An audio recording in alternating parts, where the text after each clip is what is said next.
नमस्कार, आदाब। मैं अनूप सोनी क्राइम पेट्रोल सतर्क के ब्लैक हेडलाइंस अध्याय के आज के एपिसोड में आप सबका स्वागत करता हूं।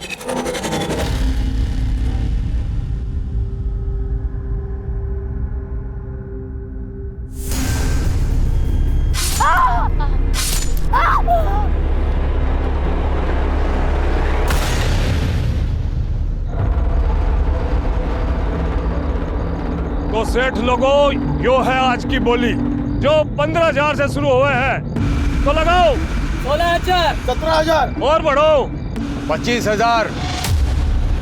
ये बात 25,000 से आगे कोई है कि निकल गई सबकी हवा? तो ये सौदा 25,000 में तय हुआ। आजा हुकुम, ले जाओ। तो आज की बोली यो रही 25,000 की, और यो है आज की दूसरी बोली 16 साल की छोरी। देख रहे हो ऊपर से नीचे तक। लगा बोली 5,000, 6,000 है। निकाल भिखारी को। 15,000। 15,000 से आगे कोई? बस। और कोई? हुकुम, यो हमारी छोरी से, इसने भी हमारे साथ ले लो ना। 20,000। 20,000 से आगे? ये लो हुकुम, ले जाओ। तो आज की यह बोली दोनों माँ बेटी का 45,000 में सौदा तय हो गया। मासा छोरा। हुकुम, बस एक आखिरी एहसान कर दो ना हमारे पे। हमारे छोरे ने भी साथ ले लो ना। इसने खरीदने के लिए आपने पैसे नहीं देने पड़ेंगे। ये तो मुफ्त में आ जाएगा। आपने सब्जी, कपड़े, जानवर और रोजमर्रा की जरूरतों का बाजार लगते अक्सर देखा होगा, लेकिन आज 21वीं सदी में इस तरह से एक औरत और एक नाबालिग की बोली लगते हुए नहीं देखा होगा। 2020 में भी समाज की कथनी और करनी में भयानक अंतर दिखाई देता है, जो उन सारे दावों की पोल खोल देता है कि आज औरतें पुरुषों के साथ कंधे से कंधा मिलाकर चल रही हैं। क्योंकि हमारे समाज में आज भी ऐसे बहुत से लोग मौजूद हैं जो औरत को सिर्फ इस्तेमाल की वस्तु समझते हैं, जिसके हिसाब से औरतों के पास सिर्फ कर्तव्य है, अधिकार नहीं।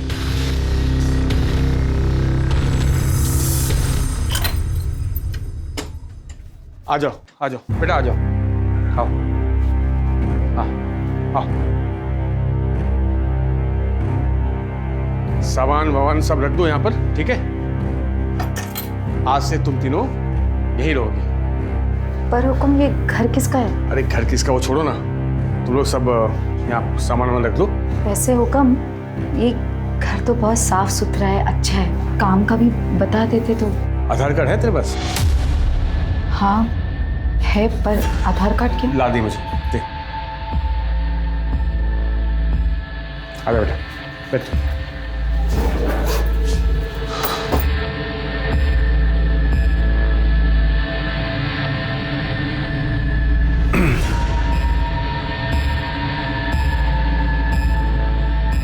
मैं एक काम करता हूँ, घर का कुछ ज़रूरी सामान लेकर आता हूँ, तब तक तुम लोग आराम करो।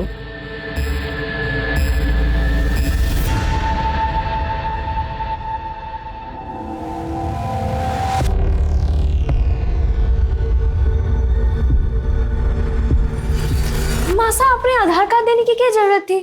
बोल देते ना नहीं है। अरे छोरी, हमारा दिमाग नहीं चला ना उस वक्त। उन्होंने मांगा, मैंने दे दिया। दिमाग ना चला मतलब? थारी इन्हीं हरकतों की वजह से आज हम यहाँ आए। क्या जरूरत है आधार कार्ड देने की? तो छोरे, शांति रख। वहाँ कौन से मजे में थे? अरे ना काम था ना खाने को था। हम दोनों ने ना भूखा नहीं मारना चाहती थी, इसलिए यहाँ आने के लिए राजी हो गई। और तुम दोनों मने खामखा में सुना रहे हो।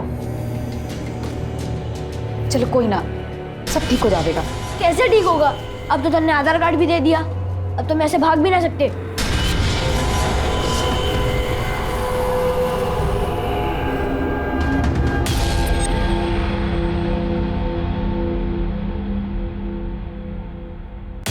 हाँ, ये तुम लोगों के लिए कपड़े और कुछ जरूरत का सामान लाया हूं। बेटा ये तेरे लिए, ये तेरे लिए,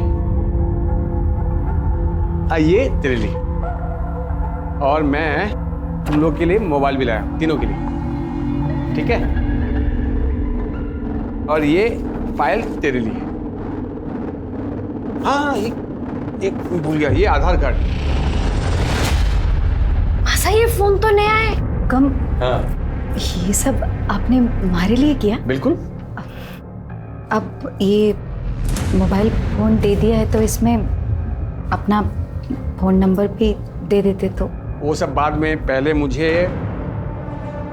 तेजस्वी का गिफ्ट तो देने दो। ये लो बेटा, तेरे लिए, जा खेल। अरे ऐसे क्या देख रही है? साड़ी पहन के नहीं दिखाएगी मुझे? जा उस कमरे में जा। और तू खड़ी खड़ी यहाँ क्या कर रही है? जा उस कमरे में कपड़े बदल के आ, जा।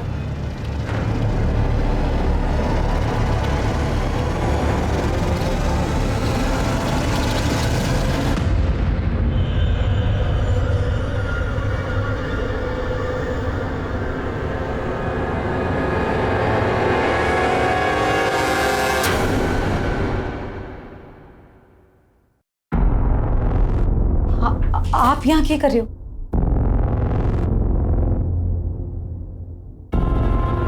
45,000 दिए हैं तेरे और तेरी बेटी के लिए। नई साड़ी, मोबाइल, रहने को घर, ऊपर से खर्चा अलग। वसूलना तो बनता है ना। वसूलना? ये आप ये कह रहे हो? कब मैं यहाँ ये सब करने नहीं आई, मरे जाने दो। तेरी जैसी खूबसूरत औरत को मजदूरी के लिए कौन बेवकूफ खरीदेगा बावली? कुछ नहीं।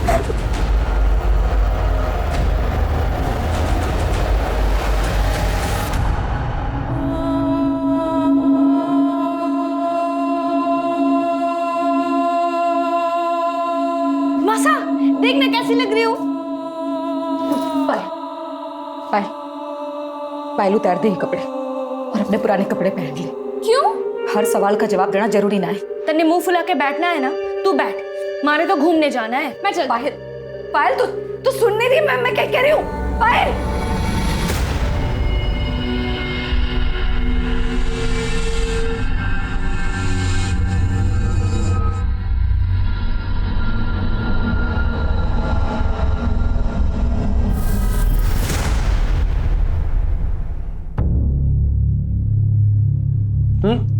मेरा हो गया, मुझे मत दो।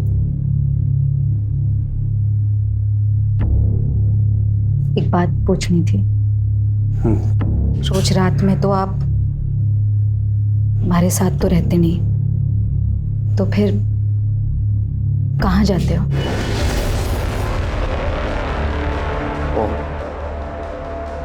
तो तू अब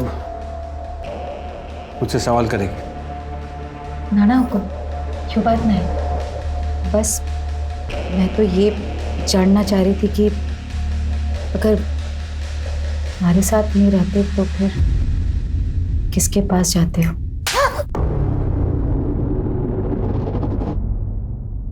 औकात में रह तू अपने। खरीदा है मैंने तुझे, खरीदा है। शादी नहीं हुई हमारी जो बीवी का नाटक कर रही है तू। ये तो जानना चाहूं कि शादी कब करोगे? तू पैसे की औरत, तेरी से कोई शरीफ आदमी शादी करेगा? हाँ?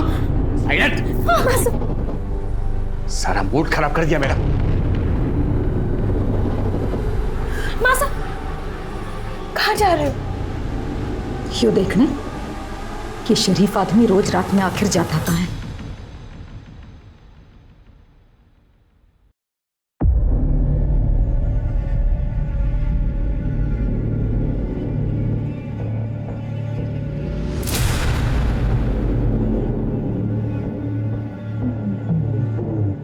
कहाँ गई थी तू? बाजार गई थी। ये लोग कौन है? चल अंदर जा, जा। हाँ, मगर ये है कौन? चल बताता हूँ, चल। चल।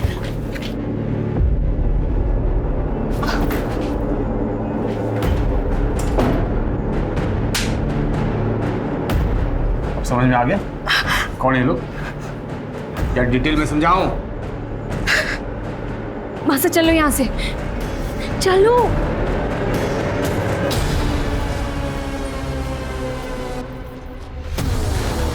तेरी इतनी हिम्मत! मेरा पीछा करते हुए यहाँ तक आ गई। अब समझ में आ गया ना मैं रात को कहाँ जाता हूँ? समझ में आ गया? तुम्हारे पास ऐसे नहीं करेगी वो फिर। छोड़ दो उन्हें। चल निकल यहाँ से।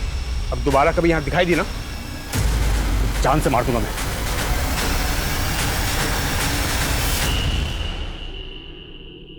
मिश्रा, मुझे पता लगा है पॉलिटिकल फंक्शन में तुमने फोर्स कम भेजी है, ऐसा क्यों? सर बाकी की फोर्स मैंने सिविल हॉस्पिटल में भेजी है। सर, गौतम नगर के पीछे वाले एरिया में एक डेड बॉडी मिली है। चलो गाड़ी निकालो। महेश, आरती, चलो। मारी मासा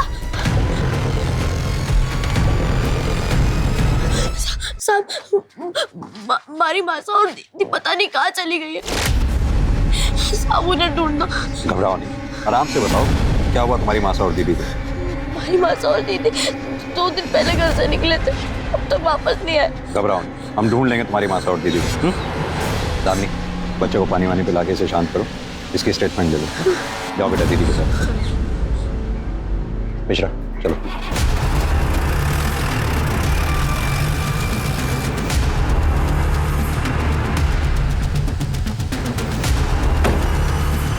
आओ सॉरी तो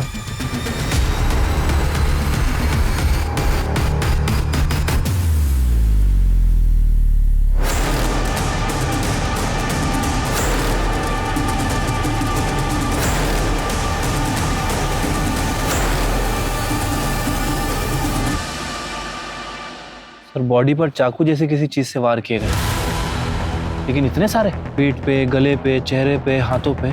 मल्टीपल स्टैबिंग। मारने वाला इस हद तक नाराज था, इस हद तक नफरत करता था, कौन हो सकता है? शायद इसका कोई चाहने वाला या फिर इसका पति। बापू नहीं है हमारा, कुछ साल पहले मर गए थे। मासा और दीदी है, और कुछ टाइम पहले वो हुकुम मारे को यहाँ ले आए। हुकुम कौन? पूरा नाम क्या है उनका? नाम तो ना पता मारे को, सब उन्हें हुकुम ही कहते हैं। कहाँ से ले आए थे वो तुम्हें? सर पहनावे से तो लग रहा है कि राजस्थानी है। खून भी सूख चुका है, बॉडी जिस कंडीशन में है देखकर लगता है कि मर्डर 2-3 दिन पहले हुआ।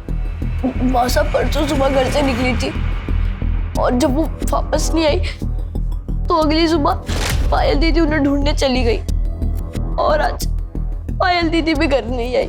मोबाइल फोन है दोनों के पास? हाँ, पर कोई फायदा नहीं। मैंने बहुत कोशिश की, पर दोनों का फोन बंद आ रहा है। सर, हमने आसपास अच्छे से चेक कर लिया, पर कहीं कोई मोबाइल, पर्स, आईडी या मर्डर वेपन वगैरह कुछ भी नहीं मिला। सर, बॉडी पे जबरदस्ती के कोई निशान नहीं है, रेप नहीं हुआ है, बाकी रिपोर्ट आने पर ही पता चल पाएगा। मिश्रा, बॉडी की फोटोग्राफ लो और आसपास के थानों में सर्कुलेट करा दो, शायद इसकी मिसिंग कंप्लेंट दर्ज हुई हो कहीं। यो हमारी मासा है और यो पायल दीदी।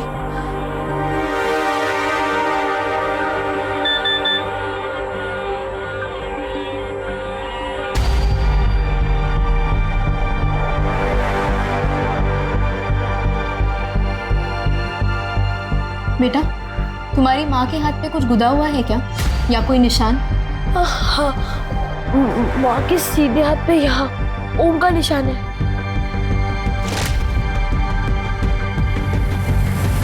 बेटा, अभी मैं तुम्हें कुछ दिखाने वाली हूँ, घबराना नहीं, ध्यान से देखो और मुझे बताओ कि यही तुम्हारी माँ है? मासा, यो हमारी मासा। इन्हें क्या हुआ दीदी? मासा को क्या हुआ? मासा ऐसे लेटी शांत हो जाओ। मासा जागो, मासा, मासा, मासा। सर आज तक अपने करियर में मैंने ऐसा केस नहीं देखा, एक 12 साल के लड़के को अपनी माँ की बॉडी की शिनाख्त करनी पड़ी। मिश्रा, जाहिर सी बात है, इस बच्चे तेजस्वी का सदमा बहुत गहरा है, हम चाह के भी इसका दुख कम नहीं कर सकते। लेकिन हाँ, इसकी माँ रेवती को इंसाफ दिलाकर बहन पायल को सही सलामत ढूंढकर हम इसका दुख कम जरूर कर सकते हैं। लेकिन इसके लिए हमें पता करना होगा ये हुक्म है कौन, जो रेवती और पायल को राजस्थान से खरीद कर इन तीनों को यहाँ कानपुर में लेके आया, मकान दिलाया, कपड़े दिलाए, मोबाइल फोन दिलाया। मिश्रा, तुम एक काम करो, पता करो ये तीनों नंबर किसके नाम पे रजिस्टर हैं, शायद इसी के जरिए हम उस हुक्म तक पहुंच पाएं और पायल को सही सलामत ढूंढ पाएं। ठीक है सर।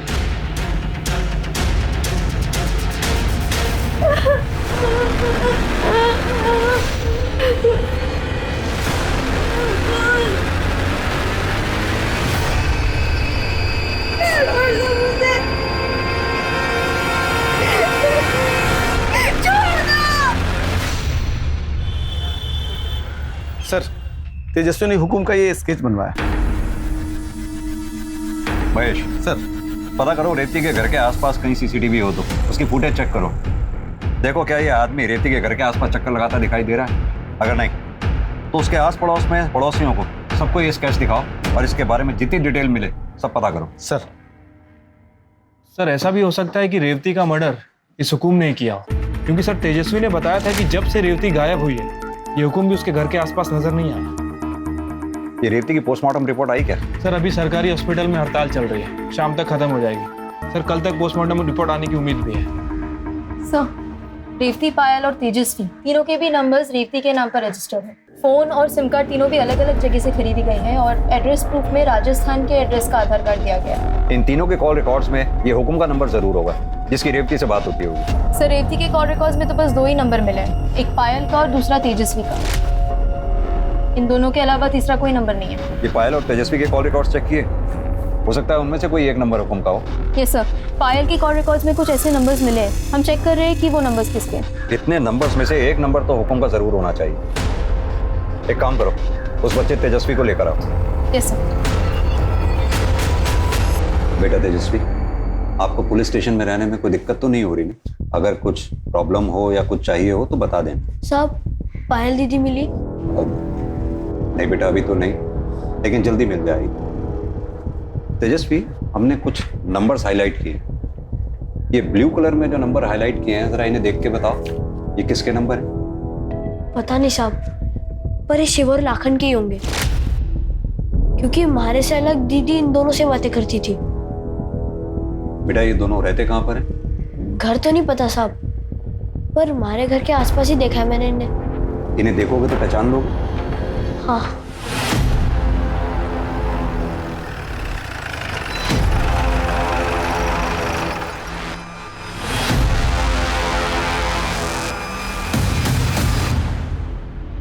साहब, वो दोनों हैं।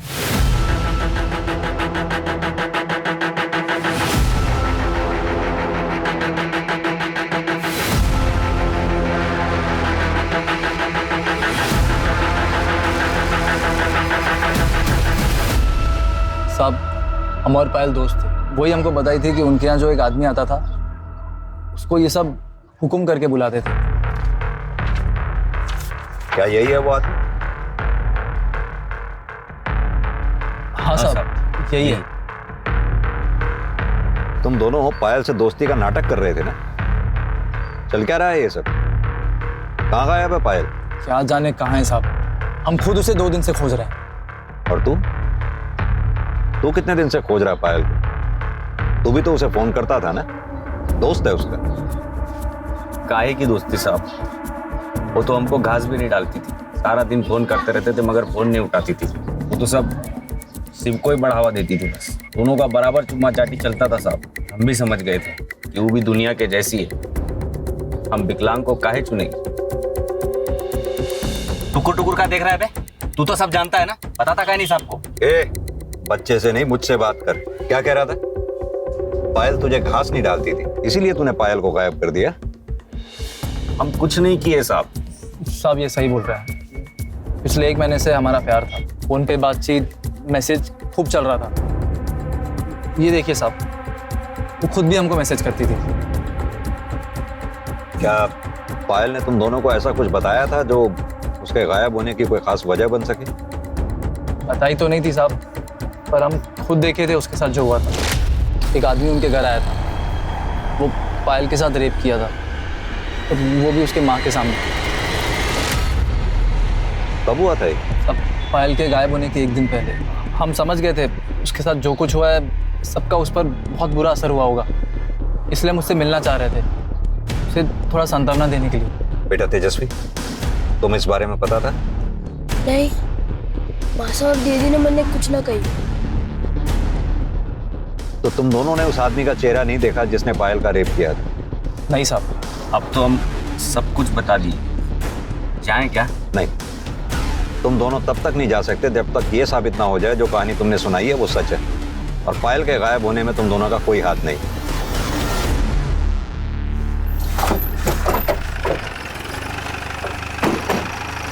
लेके आओ। सर, रेवती के घर के आसपास की सीसीटीवी फुटेज आ गई है जिसमें ये हुक्म साफ साफ दिखाई दे रहा है। पॉज करना, प्ले करो। ये बाइक के नंबर प्लेट पे जूम करना था। अब यही आदमी हमें इस हुक्म तक पहुंचाएगा। आरटीओ से इस बाइक की डिटेल्स निकलवाओ। ये जो कोई भी है इसे उठा के ले आओ। सर, हमारा नाम गोपी है और ये आदमी हमें ही है। ये हमें पता है। अब उसके बारे में बता जिसके गले लग रहा है। साहब, ये हरीश यादव है, हमारा पुराना दोस्त। बहुत साल से हम एक दूसरे के टच में नहीं थे, लेकिन कुछ दिन पहले जब हम उसको देखे तो मिल लिए और 4 बातें हो गई। अबे, और आगे हो क्या? अंधा है क्या? इतना नहीं है। अरे क्या बात है हरीश, मेरा भाई। कैसा है यार? बढ़िया यार, तू बता कैसा है? मैं बहुत बढ़िया हूँ। अब 2 मिनट की बस मुलाकात थी साहब, बस। कहाँ रहता है तेरा ये हरीश यादव? बचपन के दोस्त हैं। ये पहले वो सुमन बिहार में रहता था। अभी कुछ दिन पहले जब हम वहाँ गए तो पता चला बहुत पहले ही वहाँ से कहीं शिफ्ट हो गया है। अभी कहाँ शिफ्ट हो गया साहब, ये हमको नहीं पता। इतने साल बाद मिला, उसे नया पता नहीं मांगा? फोन नंबर तो होगा। नंबर मांगे थे साहब उससे, लेकिन वो टाल दिए। वो ना देना चाहते होंगे तो हम फिर जोर भी नहीं डाले। फिर साहब वो अपने रास्ते और हम अपने रास्ते। तो साहब हम जितना जानते थे हम सब बता दिए। अब हम जा सकते हैं। मिश्रा, इसके एक फोटो ले लो रिकॉर्ड में रखने के लिए। गोपी के जरिए हरीश यादव तक पहुंचने की पुलिस की उम्मीद जाया हो चुकी थी और इसी बीच पुलिस ने तेजस्वी को एक एनजीओ में रहने के लिए भेज दिया, जहां से वो अपनी बहन के मिलने की उम्मीद में हर रोज फोन करता था। लेकिन फिलहाल पुलिस के पास उसे सांत्वना के अलावा देने के लिए और कुछ नहीं था। पायल की खोज में पुलिस चारों तरफ अपने हाथ पैर मार रही थी और फिर अचानक उन्हें पायल के बारे में पहली लीड मिली। आपके पड़ोसी विष्णु यादव के यहाँ कुछ गड़बड़ चल रही है, मैं कुछ समझा नहीं। अरे सर, उन्होंने 16-17 साल की लड़की को घर में कैद करके रखा है, वो भी बिना कपड़ों के, सिर्फ चादर में। हमने खुद देखा है उसे खिड़की पर खड़े हुए। जिस लड़की को उन्होंने कैद कर रखा है उसी को खिड़की पे हवा खाने खुला छोड़ दिया। अरे मैडम, हम झूठ थोड़ी बोल रहे हैं। हम यहाँ पे अपना समय खराब करने नहीं आए हैं। दामिनी, ध्यान से देखो, यही थी वो लड़की? हाँ साहब, बिल्कुल यही लड़की थी।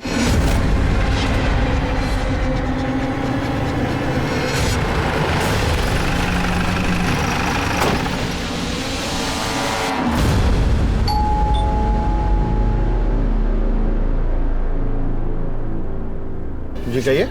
साइड मिश्रा, घर का कोना कोना छान मारो।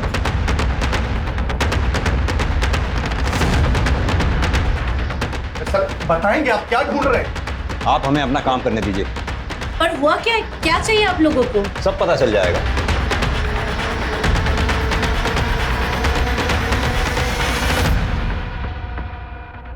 क्या बात है भैया? पुलिस आपके घर में क्या करी? अरे बता नहीं रहे कुछ।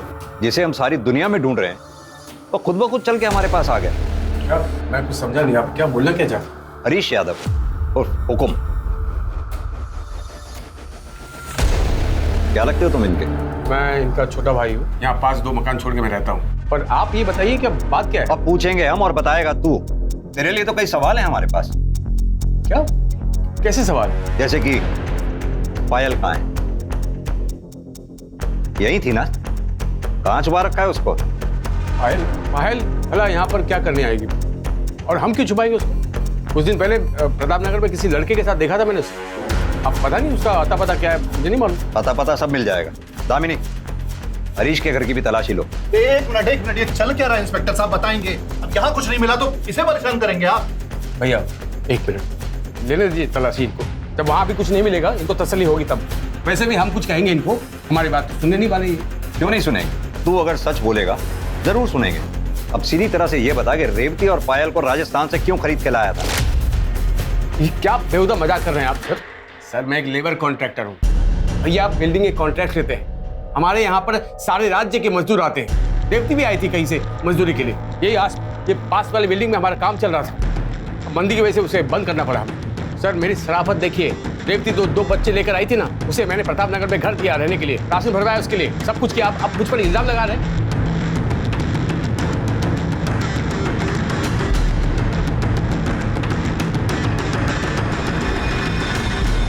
तो बहुत दयावान निकला। अगर इतनी ही दया थी तो जब रेवती 2 दिन से गायब थी तो थाने आया क्यों नहीं उसके बारे में पता करने के लिए? 2 दिन तो मैं वहां पर गया भी नहीं, तो मुझे कैसे मालूम पड़ेगा सब उसके बारे में? और सर आज मैंने अखबार में पढ़ा कि उसका मर्डर हो गया। सर पायल वहाँ भी नहीं मिली। खामखा आप लोग।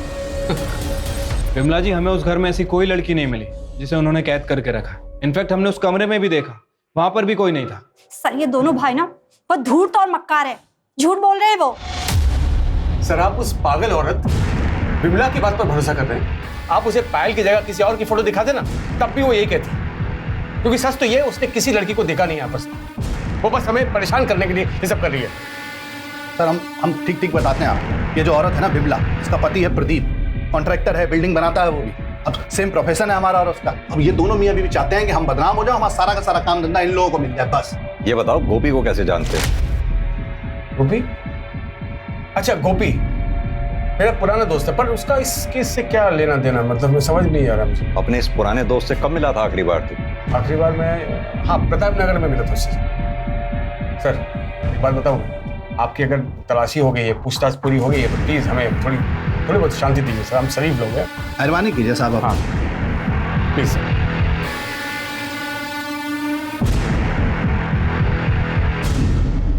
ये हरीश यादव का कच्चा चिट्ठा निकालो, कॉल रिकॉर्ड्स, मोबाइल रिकॉर्ड सब निकलवाओ, और ये विमला ठाकुर की क्या कहानी है पता करो। सर विमला ने यादव परिवार पे जितने भी इल्जाम लगाए थे सारे के सारे बेबुनियाद हैं। वो ये काम उन दोनों भाइयों को फंसाने के लिए कर रही थी। यानी कि विमला ने किसी लड़की को खिड़की में देखा है, ये बात झूठ भी हो सकती है? हो सकती है सर। चाहे ये लड़की वाली बात झूठ भी हो, लेकिन फिर भी इन यादव भाइयों के बीच कुछ तो चल रहा है। मैंने नोटिस किया जब हम हरीश और विष्णु से बात कर रहे थे तो हरीश की बीवी बीना यादव कुछ घबराई हुई थी। ये पोस्टमार्टम रिपोर्ट अभी आई है नहीं? सर अभी तक हड़ताल कंटिन्यू चल रही है। वैसे मेरी डॉक्टर से बात हो गई है, उनका कहना है कि जैसे ही हड़ताल खत्म होगी वो हमें रिपोर्ट भेज देंगे। ये हरीश के कॉल रिकॉर्ड्स और मोबाइल लोकेशन रिकॉर्ड से कुछ पता चला कि मर्डर के समय वो कहाँ पर था? सर कुछ खास तो पता नहीं चला। सर अगर थोड़ी समय के लिए मान लेते हैं कि रेवती का मर्डर 26 फरवरी को दोपहर से रात के बीच में कभी हुआ होगा, सर उस टाइम इनफैक्ट उसके एक दिन बाद 1 बजे तक हरीश के फोन की लोकेशन उसके घर की ही थी। अब तो ये भी तो हो सकता है कि हरीश ने अपनी एलिबाई क्रिएट करने के लिए मोबाइल घर पर छोड़ दिया हो, और कुछ सस्पिशियस जो कॉल रिकॉर्ड से निकला हो। गोपी हमसे झूठ बोल रहा था सर, उसके पास हरीश का कॉन्टैक्ट नंबर नहीं था, लेकिन हरीश के कॉल रिकॉर्ड सच्ची कहानी बयान कर रहे। गोपी पिछले 1 महीने से हरीश से बात कर रहा था। उठा के लाओ इस गोपी को। सब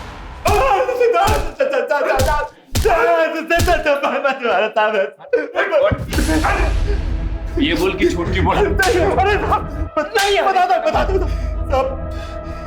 एक दिन हमारे हरीश को प्रताप नगर में देखे तो हम हैरान हुए कि वो यहाँ कर रहा है, क्योंकि साहब वो तो कानपुर की बहुत बढ़िया कॉलोनी में रहता था। तो साहब हम उसके ऊपर नजर रखनी शुरू कर दी है। फिर एक दिन हम जानबूझकर उससे ऐसे टकराए जैसे कि अचानक मिले हो। बढ़िया यार, तू बता कैसा है? मैं बहुत बढ़िया हूँ। प्रताप नगर में क्या कर रहा है? अरे काम से आया था मैं। काम से मतलब दोस्त को ही है? कई बार देखा तेरे को उस राजस्थानी औरत के आते जाते। क्या चल क्या रहा है? वो गरीब औरत है यार, पति नहीं, 2 बच्चे हैं, तो थोड़ी बहुत मदद कर देता हूँ यार, बस इंसानियत के तौर पर यार। तू तो जानता मैं शादीशुदा हूँ।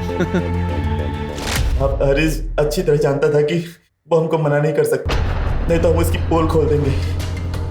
तो हम उससे पैसे ऐंठने लगे। फिर हमको लगा कि पैसे से ज्यादा हमें और भी कुछ मिल सकता है।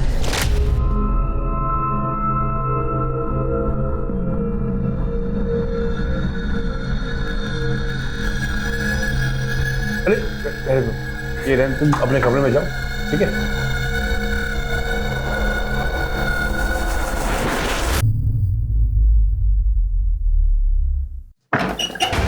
सब आप यहाँ क्या कर रहे हो? हैरान क्यों हो रही? बताया नहीं क्या हरीश तुमको? हाँ आप जाओ यहाँ से। आओ इधर बंद कर। सर हम अम्मा कसम खा के कह रहे हैं साहब, हम सिर्फ एक ही बार सोए थे उसके साथ। रेप कहते हैं उसे, और जब दूसरी बार रेवती ने तेरा शिकार होने से मना कर दिया तो तूने उसे मार डाला। भगवान सब नहीं मारे साहब, क्योंकि तुम्हारा की तो नौबत नहीं आई इससे पहले। वो मैं क्यों मारूंगा सर उसको? मेरा तो रेवती के साथ अफेयर चल रहा था। अफेयर नहीं चल रहा था। तूने रेवती को अपनी हवस मिटाने के लिए खरीदा था, और न तू सिर्फ उसका इस्तेमाल कर रहा था बल्कि औरों से भी रेवती का इस्तेमाल करवा रहा था, जैसे कि गोपी। झूठ बोल रहा है सर, वो कभी ना एक नंबर का। रेवती ने मुझे बताया था कि वो गोपी ताक झाक करते हुए उसके घर तक गया था और उसे अकेला देखकर उसके साथ जबरदस्ती की। वो बिल्कुल टूट गई थी सर। मैं तो यहाँ तक सोचा कि अगर मैं इससे शादी कर लूँ तो शायद उसका दुख कम हो जाए, लेकिन मैं ऐसा करता इससे पहले कि वो गायब हो गई सर। और 2 दिन बाद अखबार में खबर मिली कि उसका मर्डर हो गया। आपको बता नहीं सकता कितना झटका लगा मुझे सर। अगर इतना ही बड़ा झटका लगा था तो तू पुलिस स्टेशन क्यों नहीं आया उसके बारे में पूछताछ करने के लिए? ना ही तूने उसके बच्चों की सुध ली। पायल और तेजस्वी को ढूंढने में प्रताप नगर गया था, पर वो दोनों वहां नहीं थे, चले गए थे कहीं। और आप ही ने तो बताया कि पायल लापता है। अब तक तेजस्वी का भी पता नहीं चल रहा, कुछ पता नहीं सर कहाँ होगा, कैसा होगा। बड़ी चिंता हो रही है मुझे उसकी। उसकी चिंता मत कर, वो जहां कहीं भी है सुरक्षित है।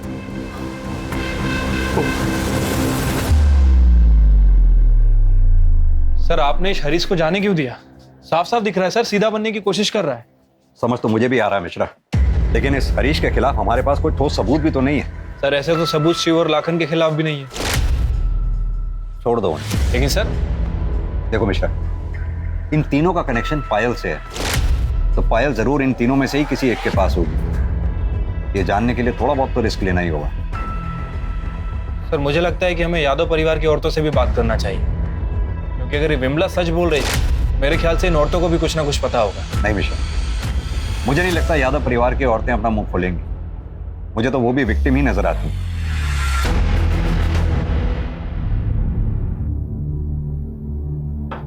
क्या बना है तूने? ना नमक है ना मिर्च, एक खाना नहीं बनता तुझसे। खुल क्या रही है? खुल क्या रही है? ये नीचे कर। और ये सर पर घूंघट क्यों नहीं है? हाँ, और गलती करना चाहती तू?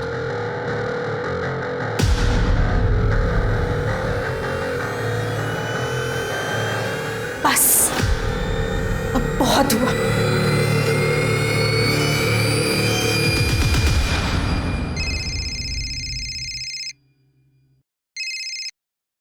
हाँ जी बोलिए। क्या? एक मिनट रुकिए। सर एनजीओ से फोन है, तेजस्वी का कुछ पता नहीं चल रहा। उन्होंने आसपास बहुत ढूंढा, कहीं मिल नहीं रहा। व्हाट? तेजस्वी के नंबर पे कॉल करो।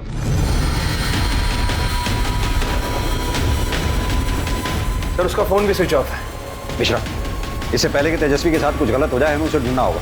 चलो।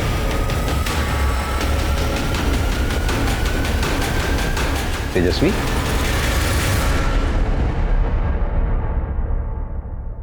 घबराओ नहीं, बैठो।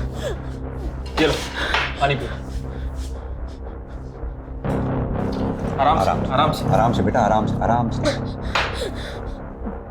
अच्छा ये बताओ, तुम एनजीओ से भागे क्यों? मैंने पायल दीदी का फोन आया था।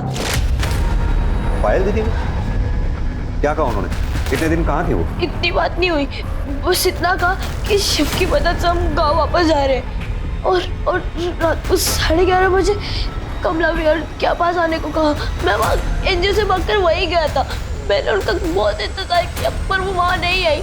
हमारी दीदी को ढूंढ लो सब, हमारी दीदी को ढूंढ लो सब। चिंता मत करो, बैठ जाओ, हम तुम्हारी दीदी को ढूंढ लेंगे। मिश्रा, ये शिव जहाँ कहीं भी है उसे खोद के निकालो और पायल के फोन पे कॉल करो। उसका कोई पता नहीं, उन्होंने कोई और नंबर से कॉल किया था। तो फिर किस नंबर से किया था? उन्होंने ये नंबर से कॉल किया था। किसका नंबर है? पता नहीं। कॉल करो इस नंबर पे। कल तो कहीं आसपास ही बज रही है। दामिनी, तुम यहीं रहो इसके पास। आओ मेरे साथ।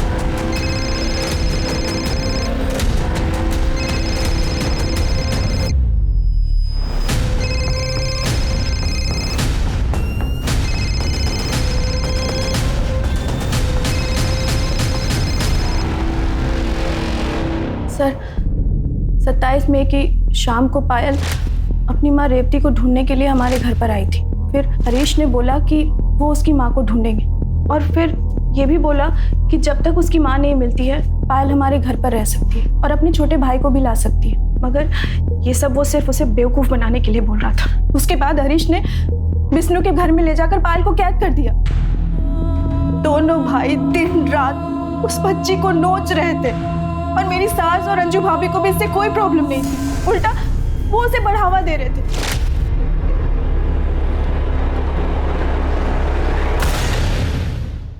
शुरू में मैं भी पायल से बहुत नाराज थी, क्योंकि उसकी माँ रेवती की वजह से मेरी बसी बसाई गृहस्थी उजड़ रही थी।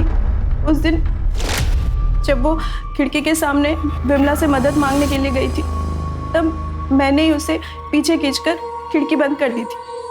मैं उसके सामने अपना गुस्सा निकालने गई थी, मगर उसकी हालत देखकर पायल के साथ जो कुछ भी हो रहा था वो सुनकर मेरी रूह कांप गई। फिर उसने मुझे ये भी बताया कि ये सब कब और कैसे शुरू हुआ। कौन? और का औरत सीधा हमारे भाई के घर चली गई उससे बातचीत करने के लिए, सवाल जवाब करेगी। इतना काफी नहीं था, तेरे पिल्लों का ध्यान रखा उसने, खर्चा उठाया। बातें आ रहा है तुम लोगों को।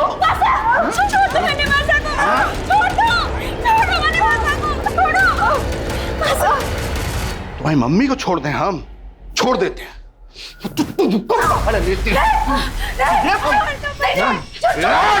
सजा तो देना पड़ेगा। जिसने रेवती की आंखों के सामने पायल का रेप किया वो विष्णु था। अगर पायल विष्णु के घर पे थी तो हमें उस दिन क्यों नहीं मिली जिस दिन हम विष्णु के घर पे पायल को ढूंढने गए? क्योंकि सर, हरीश ने आपकी गाड़ी को विष्णु के घर के सामने खड़े होते देख लिया था। इससे पहले कि आप घर के अंदर जाते, वो पीछे के दरवाजे से घर के अंदर गया और पायल को निकालकर गाड़ी की डिक्की में डाल दिया। काफी पहुंचे हुए हैं दोनों भाई। ये पायल अभी भी आपके घर में है? नहीं सर,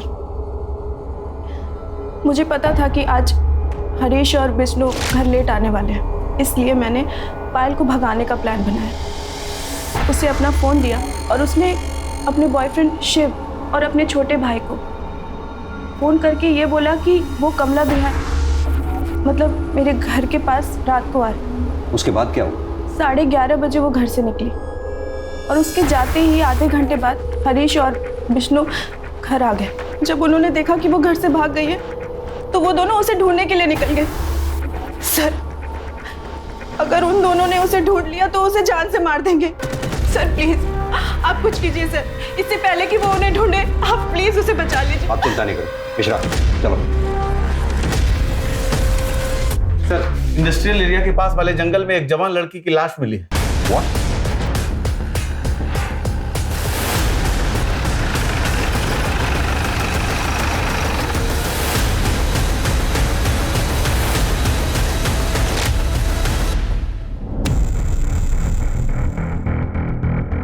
सर इसे भी रेवती की तरह किसी धारदार हथियार से मारा गया। सर इसकी बॉडी पर भी बहुत सारे जख्म हैं। दामिनी, बॉडी चेक करो। Yes sir.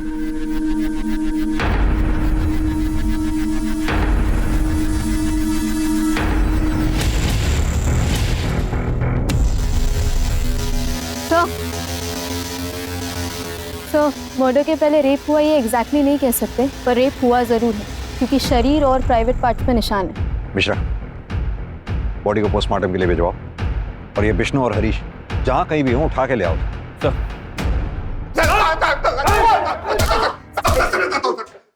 मैं सब सच बताता हूँ। पायल भाग गई थी, हम लोग डर गए थे। हम दोनों भाई बाहर जाकर पायल को ढूंढ रहे थे, बहुत ढूंढा सर, लेकिन वो नहीं मिली। तो थकार के हम लोग वापस आ गए थे। वापस आ गए? बोला था ना, झूठ मत बोलना। इतनी रात को सीसीटीवी फुटेज में सिर्फ एक गाड़ी इंडस्ट्रियल एरिया की तरफ जाते हुए दिखाई दी, जो गाड़ी तुम दोनों की है। और इतना ही नहीं, उस गाड़ी में खून भी मिला है, जो फॉरेंसिक रिपोर्ट आने के बाद क्लियर हो ही जाएगा कि वो खून पायल का है, उस पायल का जिसे तुम दोनों भाई दिन रात रेप करते रहे। उसकी बॉडी, कपड़े, तुम्हारा डीएनए एक बार अगर मैच हो गया ना, तुम्हारा बाप भी सच बोलेगा। सर, हमने रेप किया सर, लेकिन मारा नहीं सर। ये सच है सर। पायल उसकी माँ को ढूंढते हुए हमारे घर आई सर, हमने उसको अपने घर में कैद कर लिया सर। आगे बोल। उसका फोन छीन कर उसको ऑफ कर दिया ताकि वो बाहर वालों से कांटेक्ट में नहीं रह सके।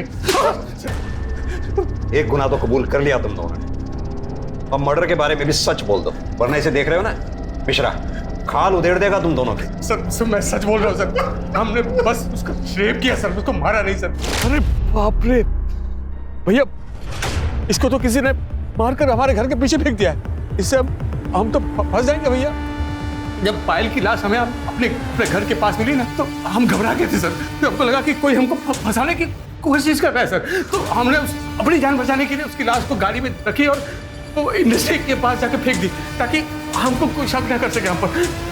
इनको इतनी बुरी तरह से तोड़ो कि सारी गर्मी निकल जाए। सर अपने पाप दोनों भाइयों ने एक ही रट लगा रखी है सर, रेप किया है लेकिन मर्डर नहीं। ये दोनों हमें गुमराह करने की कोशिश कर रहे हैं ताकि मर्डर के चार्जेस से बच जाए। लेकिन सवाल अब भी वही उठता है कि अगर ये दोनों सच बोल रहे हैं तो फिर रेवती का मर्डर किया किसने? पुलिस के सामने रेवती और उसकी बेटी पायल की हत्या की एक गुत्थी थी जो सुलझ नहीं पा रही थी। संदिग्धों की लंबी लिस्ट थी, लेकिन बिना किसी सबूतों के किसी एक को दोषी मानना बहुत मुश्किल हो रहा था।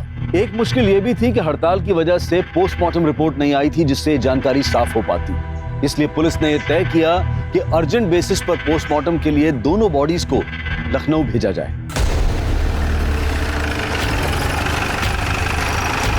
सर पीएम रिपोर्ट आ गई। फाइनली आई गई? हाँ सर, पायल का जब मर्डर हुआ वो प्रेग्नेंट थी और सर दोनों के साथ गैंगरेप हुआ है। सर दोनों के साथ गैंगरेप हुआ है। रिपोर्ट में साफ साफ मेंशन है सर, बॉडी पे जितने भी घाव हैं वो 2 से 3 इंच गहरे हैं। तब सर जिसने मर्डर किया उसके हाथों में ज्यादा जान नहीं थी, इसलिए इतने गहरे घाव नहीं कर पाया। मौत घाव की वजह से नहीं, बल्कि बहुत ज्यादा खून बहने की वजह से हुई। इसीलिए पायल की बॉडी पर 50-60 वार किए गए थे। मिश्रा, ये काम हरीश, विष्णु या शिव का नहीं, किसी और का है। सर आपने उस दिन लाखन को नोटिस किया था, उसके हाथ बहुत कमजोर लग रहे थे। हाँ, लेकिन चलो अगर मान भी लिया जाए लाखन के पास पायल को मारने का मोटिव हो सकता है, लेकिन वो रेवती को क्यों मारेगा?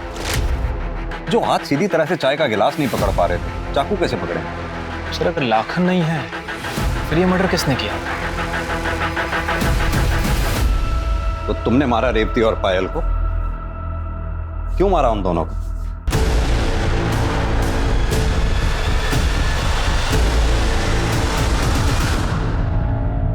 मारे को बिल्कुल अच्छा ना लगा था जब कोई हमारी मासा की बेइज्जती करता था। वो हुकुम 2 पैसे की औरत गई थी, उसने हमारी मासा को। 2 पैसे की औरत? मुझे तो उस दिन शिव और लाखन से पता चल गया था कि दीदी के साथ भी जबरदस्ती हुई थी। मासा गुस्से में हुकुम से बात करने घर से निकली और उसका कुछ फायदा नहीं था, इसलिए मैंने उनका पीछा किया और गौतम नगर के पास पहुंचते ही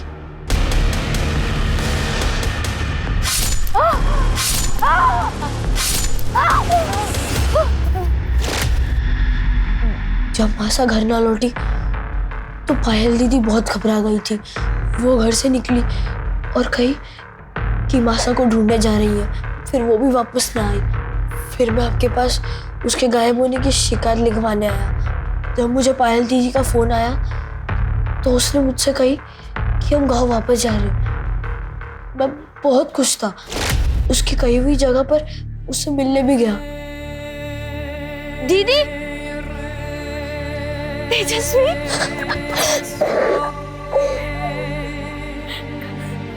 चले गए थे आप। दीदी, तारा यो क्या हाल किसने किया? ये तुझे किसने मारा? कुमार उसके भाई ने रोज जबरदस्ती करते थे मेरे साथ, बहुत बुरा हाल किया। हमारी मासा, हमारी बहन को सबने बाजारू बना दिया था। नहीं चाहती मुझे ऐसी मासा और बहन। मैं तो पहले भी यहाँ नहीं आना चाहता था, पर मासा ने जबरदस्ती करके मुझे झोंक दिया इस नरक में, इसलिए मार दिया दोनों को मैंने। माना कि तुम्हारी माँ रेवती और बहन पायल के साथ जो कुछ भी हुआ बहुत गलत हुआ, लेकिन पुलिस थी ना उनके गुनाहगारों को सजा देने के लिए। तुम्हें इस तरह से कानून अपने हाथ में नहीं लेना चाहिए। तेजस्वी के जुर्म कबूल करने के बाद भी पुलिस ने विष्णु और हरीश को तब तक पूछताछ के लिए रखा जब तक उन्होंने कबूल नहीं कर लिया कि हरीश ने पायल और रेवती को राजस्थान में हुई अवैध नीलामी से खरीदा था।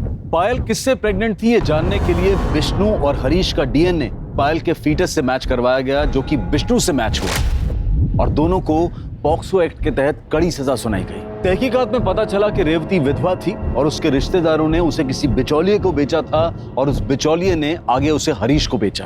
बेशक तेजस्वी की कच्ची उम्र अपराधी और निर्दोष में फर्क नहीं कर पाई, जिसके कारण उसने अपनी ही मां और बहन की हत्या कर दी। लेकिन उस मासूम की इस मनस्थिति के लिए वो सभी लोग जिम्मेदार हैं जिन्होंने उसे इस हाल में पहुंचाया। कोरोना वायरस से बचाव के लिए सरकार और प्रशासन ने कई कदम उठाए हैं। हम सबके लिए बहुत जरूरी है कि हम उनके दिए गए निर्देशों का सही तरह से पालन करें, अफवाहों पर विश्वास न करें, डर का माहौल न फैलने दें। हमें पूरा विश्वास है कि हम सब एक साथ मिलकर इस आपदा को जड़ से मिटाने में सफल रहेंगे। अब मैं अनूप सोनी आपसे विदा लेता हूं। फिर मुलाकात होगी क्राइम पेट्रोल सतर्क के ब्लैक हेडलाइंस अध्याय में एक और नए केस के साथ। और याद रखें, क्राइम और आपके बीच में सिर्फ इतना फर्क है कि आप कितने सतर्क हैं। सतर्क रहें, सुरक्षित रहें। जय हिंद।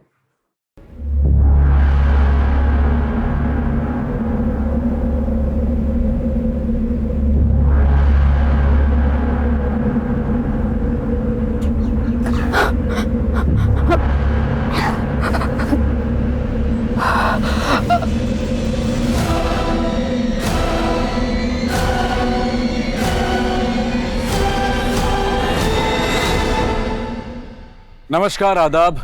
क्राइम पेट्रोल सतर्क के ब्लैक हेडलाइंस अध्याय के आज के एपिसोड में आप सबका स्वागत है। आज के केस में हम देखेंगे होली के दिन शुरू हुआ अपराध का ये खेल कैसे इंसानी रिश्तों को जज्बात के भंवर में उलझा देता है और एक के बाद एक कई जिंदगियां तबाह हो जाती हैं। गुलाल का रंग भी लाल होता है और खून का रंग भी लाल। गुलाल को जब हवा में उड़ा दिया जाता है तो जिंदगी खुशियों से भर जाती है, लेकिन वहीं जब खून बहता है तो जिंदगी हाथ से फिसल जाती है। होली है! होली है! होली है! होली है!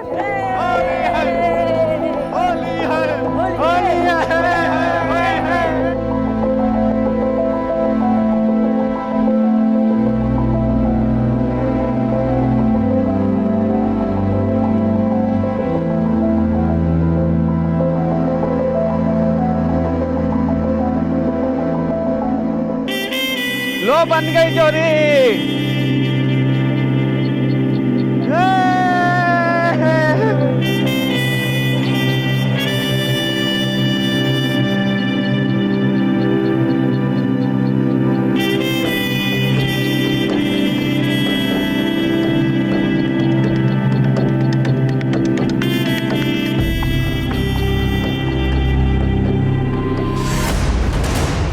ये क्या किया तुमने? अरे जिससे ब्याह करना होता है ना, उसी के माथे पे गुलाल डालते हैं। तो कर लेंगे ना ब्याह। डरते थोड़ी है किसी से।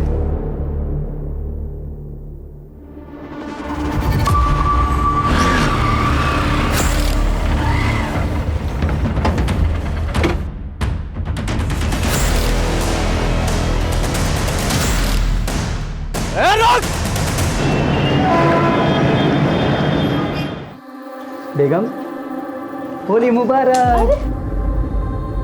आपको भी होली मुबारक। आप मेरे त्योहारों का भी कितना ख्याल रखते हो ना। देखो ना, मेरे लिए होली भी खेल रहे हो। तेरे लिए तो कुछ भी।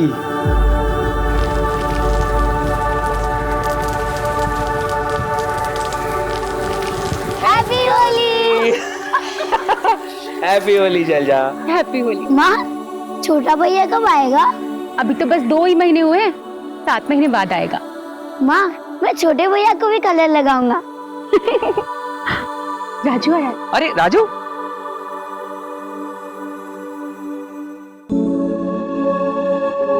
होली की शुभकामनाएं राजू। जीते रहो। होली की शुभकामनाएं साहब। हैप्पी होली राजू। हैप्पी होली सोनू। राजू, आपको भी होली की बहुत सारी शुभकामनाएं। तुम अभी भी स्कूल जा रहे हो या चाय के ठेले पे दिन भर काम करते हो? रोज स्कूल जाता हूँ साहब। आपने इतने अच्छे स्कूल में एडमिशन कराया, छुट्टी कैसे मार सकता हूँ? अरे मैं तो भूल ही गया, तुम्हारे इस महीने की फीस जमा करनी थी ना। मैं कल ही जाके देता हूँ, ठीक है? अब बातें हो गई हूँ तो चलो मिठाई खिलाती हूँ। चलो। मिठाइयाँ आ गई हैं इंजीनियर साहब। होली की बहुत बहुत शुभकामनाएं तुमको भी। हम सब ठेकेदारों की तरफ से जरा मुंह मीठा कीजिए सर। पकीजा जी, आप जानते हैं मैं सरकारी मुलाजिम हूँ। ये मैं ले नहीं सकता। साहब, आपकी सख्त रिपोर्ट की वजह से किसी भी ठेकेदार का बिल पास नहीं हो रहा है। हमारे बीवी बच्चे रास्ते पर आ जाएंगे साहब। देखिए मखीजा जी, काम सही कीजिए, रिपोर्ट अपने आप सही बन जाएगी। बस अपना आशीर्वाद हम पे बनाए रखना साहब, वरना क्या वरना? ना मजबूरन हमें कुछ करना पड़ेगा साहब। ये देखिए,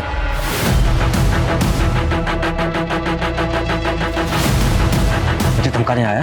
तेरी हिम्मत कैसे हुई यहाँ आने की? तुझे तो मैं देख लूंगा यहाँ से, तुझे मैं देख लूंगा।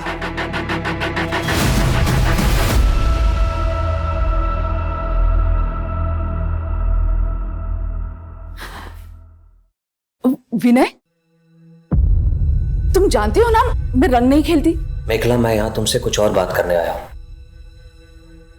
मखीजा आया था।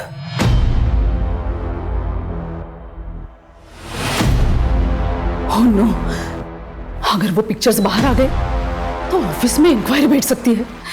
मेरा सारा रेपुटेशन खराब हो जाएगा, यहाँ तक कि प्रमोशन भी रुक सकता है, और ऊपर से घर परिवार टूट जाएगा। सो अलग विनय, हमें कुछ करना चाहिए। डोंट वरी, चाहे कुछ भी हो जाए तो मैं बदनाम नहीं होने दूंगा, और अगर जरूरत पड़ी तो तुम्हारे लिए किसी भी हद तक जा सकता हूं, कुछ भी कर सकता हूं, कुछ भी। रिलैक्स।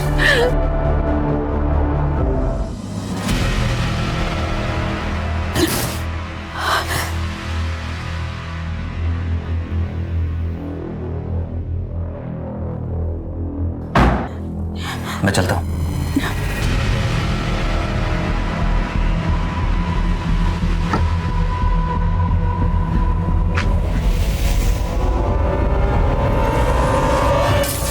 रानी, मेरी मॉम से दूर रहना, वरना सर फोड़ दूंगा।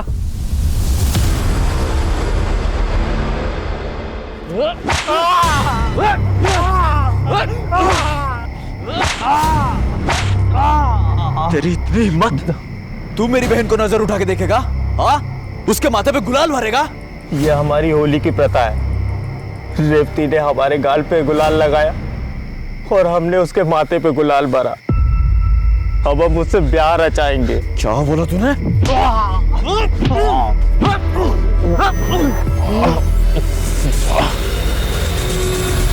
रुक जाओ।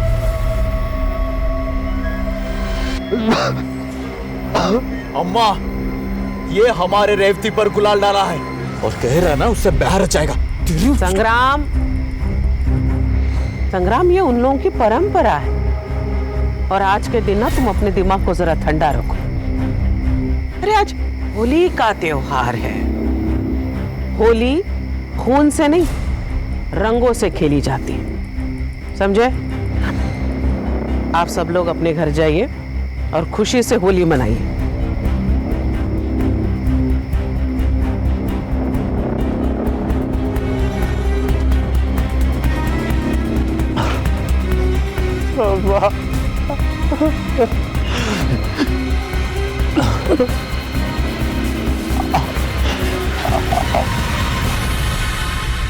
अम्मा जी, आपकी बेटी को उसने फिर भी आपने उसे छोड़ दिया।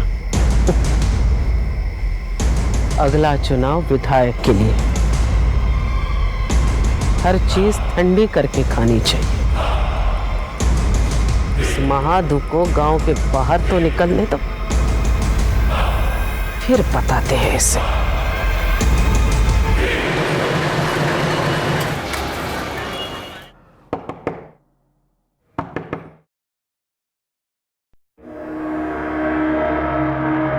फाइल लागू जीजा जी।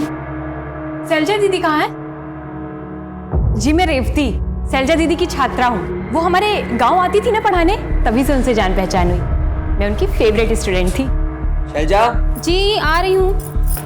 अरे रेवती, प्रणाम दीदी। खुश रहो। वो कॉलेज का फॉर्म भरने इंदौर आई, पर मुझे यहाँ का कुछ पता नहीं, इसलिए आपके पास चली आई। वैसे दी, आप जो फोटो दिखाए थे, जीजा जी तो उससे भी ज्यादा खूबसूरत हैं। वो छोड़ो, ये बताओ कि तुम्हारे घर वालों ने तुम्हें अकेले कैसे आने दिया? 18 साल की हो गई हूँ, कहीं भी अकेले आ जा सकती हूँ। नहीं, मेरा पेट भर गया। अच्छे से खा लो, कॉलेज बहुत दूर है। अच्छा तुम जा कैसे रही हो? अरे मैं ऑफिस जाते समय कॉलेज छोड़ दूँ। ठीक है, चलो सोनू तुम भी जल्दी से खाओ।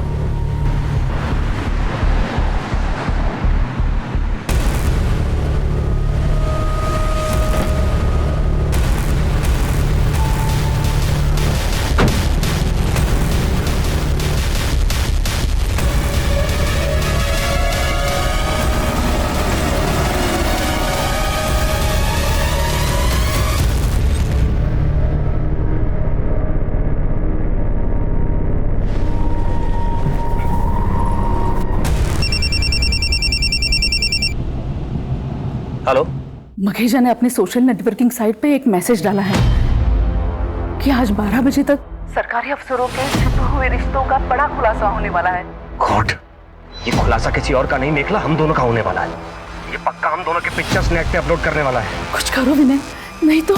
मेखला you don't worry, I will get him.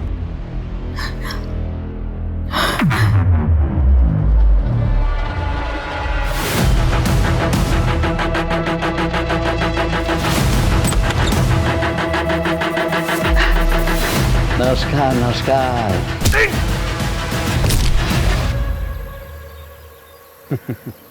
Happy Holi sir. Holi मुबारक हो। सर हमारी होली तो सबकी होली खत्म होने के बाद ही होती है। I know. आप एक्सक्यूज मी सर। हेलो, क्या?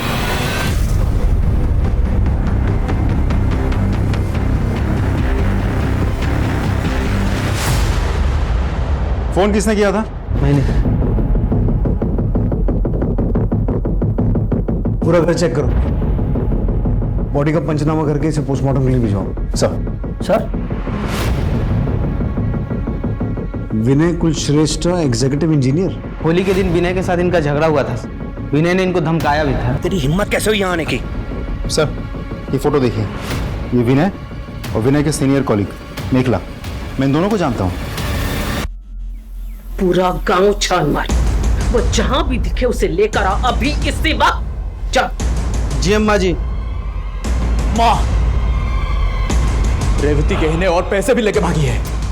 संग्राम, गहने बनवाए जा सकते हैं, पैसे कमाए जा सकते हैं, खेतों में बीज डालेंगे ना तो सोना उगेगा। लेकिन बात यहाँ से पैसों या गहनों की नहीं है, बात है हमारी इज्जत की।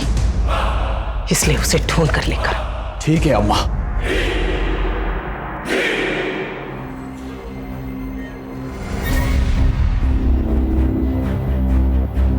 अच्छा वो पैसे और गहने लेके आई हो? मैं अपने और माँ दोनों के गहने और पैसे लेकर आई हूँ। ये देखो, ये और ये रहे गहने, ये देखो। लेकिन ना इतने सारे गहने यहाँ रखना ठीक नहीं होगा। मैं काम करता हूँ, ये सारे गहने बेच के ना पैसे लेके आता हूँ, फिर तुम्हारे नाम से बैंक में एक खाता खोलेंगे और सारे पैसे उसमें जमा कर देंगे।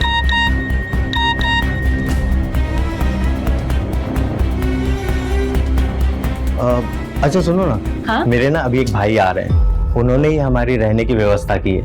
मैं एक काम करता हूँ कि गहने बेच के ना पैसे लेके आता हूँ, और तुम्हें भूख भी लगी होगी ना। हाँ। तो तुम्हारे लिए समोसा और जलेबी लेके आता हूँ। ठीक है?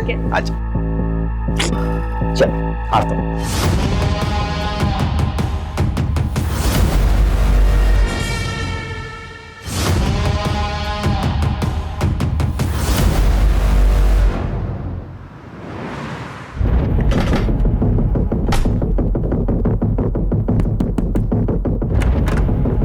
सर आप विनय कहाँ है? ऑफिस गए हैं। क्यों सर, क्या हुआ? वो ऑफिस पहुंचे नहीं, उससे पहले ही कहीं और चले गए। आपको मालूम है कहाँ गए? मुझे नहीं पता सर, मैं तो खुद सुबह से टेंशन में हूँ। उन्हें कई बार फोन मिलाया पर उनका फोन ऑफ जा रहा है। वो कभी ऐसा नहीं करते, मगर आप लोग उन्हें क्यों ढूंढ रहे हैं? ठेकेदार मखीजा का मर्डर हुआ और वहां से विनय का आईडी और मखीजा के फोन में विनय की ये फोटो मिली।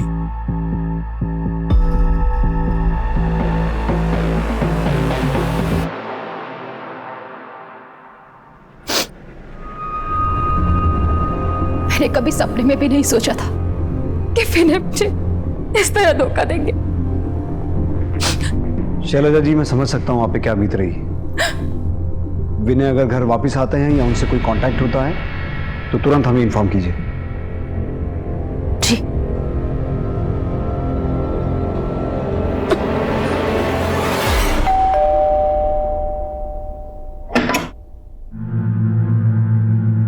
माधु ने भेजा है। जी आइए।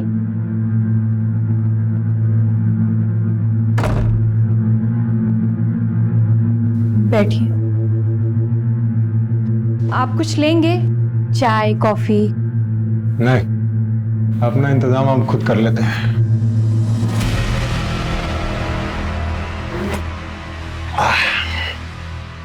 अरे तुम खड़ी क्यों? बैठो ना। ये क्या कर रहे हो? महादू आता ही होगा, उसी से बात करना। अरे माधु क्या अब कंचे खेलने आएगा? आओ। अरे मेरा हाथ छोड़ो, ये क्या कर रहे हो? शर्म नहीं आती अपनी होने वाली भाभी के साथ? अरे किसकी भाभी? तेरे वास्ते रोकड़ा पैसा दिया है माधु को। झूठ बोल रहे हो, ऐसा नहीं हो सकता। छोड़ो मुझे।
सुनो, कोई लड़की को लाल कपड़े में जाते हुए देखा गया यहाँ पे?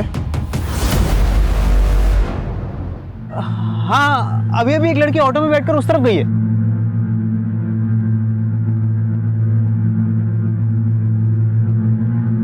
बताइए, आपका विनय के साथ क्या रिश्ता था? प्रोफेशनल। तो फिर आपकी और विनय की इंटीमेट पिक्स मखीजा के फोन में कैसे आई? ये तो आपको उसी से ही पूछना चाहिए। मखीजा अब इस दुनिया में नहीं है, इसीलिए आपसे पूछ रहे हैं। ये मखीजा मरा कैसे? कहीं आपने ही तो? मैं मखीजा को क्यों मारूंगी? क्योंकि आपकी और विनय की कॉम्प्रोमाइजिंग पोजीशन में पिक्स मखीजा के फोन में थी। हो सकता है उसने आपको धमकी दी हो या ब्लैकमेल करने की कोशिश की हो, इसीलिए उसे रास्ते से हटाने के लिए विनय के साथ मिलकर मार डाला। विनय कहाँ है? पता नहीं, आप चाहे तो मेरा सीडीआर मंगवा के चेक कर सकते हैं। मैं घर पर ही थी। काफी स्मार्ट गेम खेल रही हैं आप। आपका सीडीआर तो ठीक है, जरा ये आपके घर के सामने लगे सीसीटीवी की फुटेज देखिए।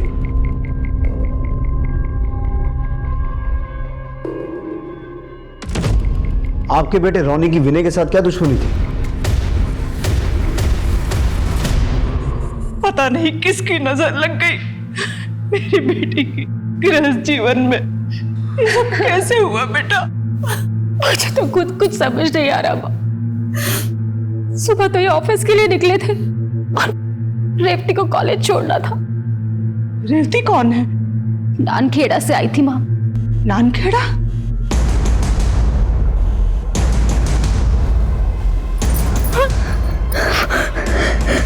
कौन है तुम लोग?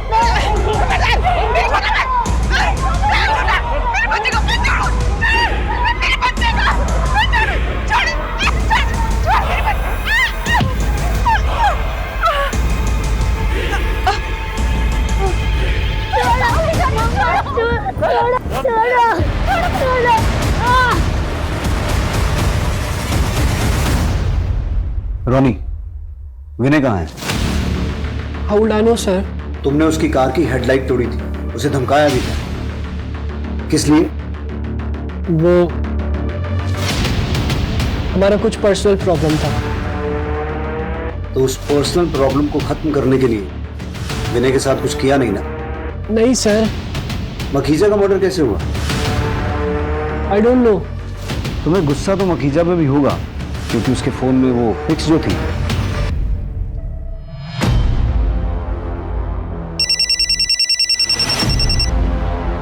हेलो, मेरे बच्चे को उठा के ले गए साहब। कौन लोग थे?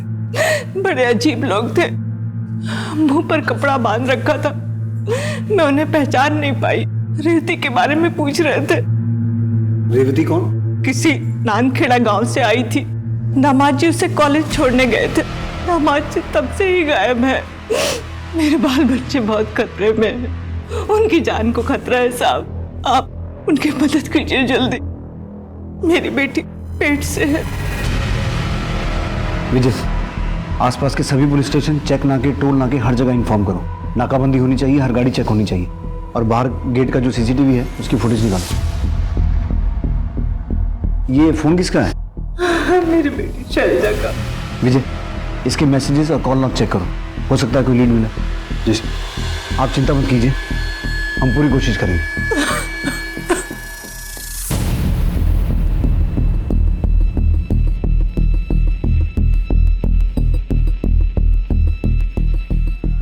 पहले मखीजा का मर्डर हुआ, फिर विनय गायब हुआ, और अब विनय के बीवी और बेटा।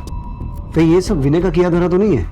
मखीजा का मर्डर करके अपनी फैमिली को यहां से निकाल के धीरे धीरे गायब होने की कोशिश कर रहा। रेवती नानखेड़ा गांव से थी, और ये लोग भी गांव खेड़े के ही लग रहे हैं, चेहरे ढके हुए हैं। कहीं सबके तार रेवती से जुड़े तो नहीं है? विजय, नानखेड़ा पुलिस से रेवती के बारे में और जानकारी निकालो। सर, एक चीज नोटिस की आपने? दिखाता हूं, ये देखिए, गाड़ी में नंबर प्लेट ही नहीं है। जितने भी चेक नाके हैं सबकी सीसीटीवी फुटेज चेक करो, देखो ये गाड़ी कौन कौन से रास्ते से होकर गुजरी है। साहब,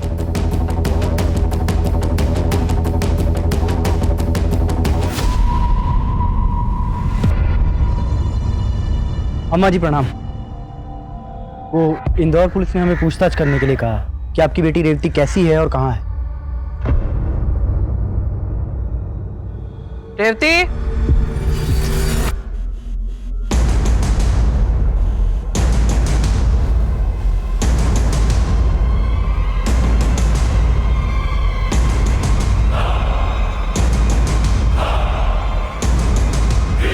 ये रही रेवती।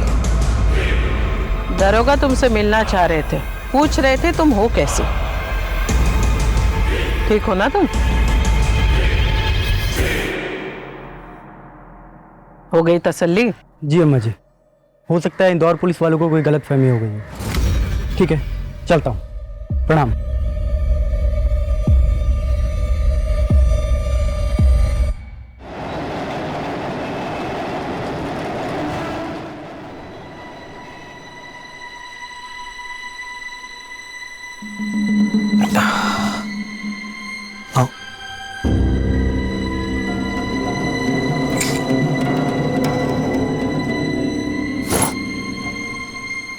आज से यही अपना घर होगा, अब तुम्हें किसी से डरने की ज़रूरत नहीं है, इसे ही हम अपना आशियाना बनाएंगे। लेकिन मुझे यहाँ के लिए कुछ सामान खरीदना होगा। तुम उसकी टेंशन मत लो, मेरा पार्टनर है बिलाल, उसकी बीवी है बिल्लो भाभी, वो तुम्हारी खरीदारी में मदद कर देंगी।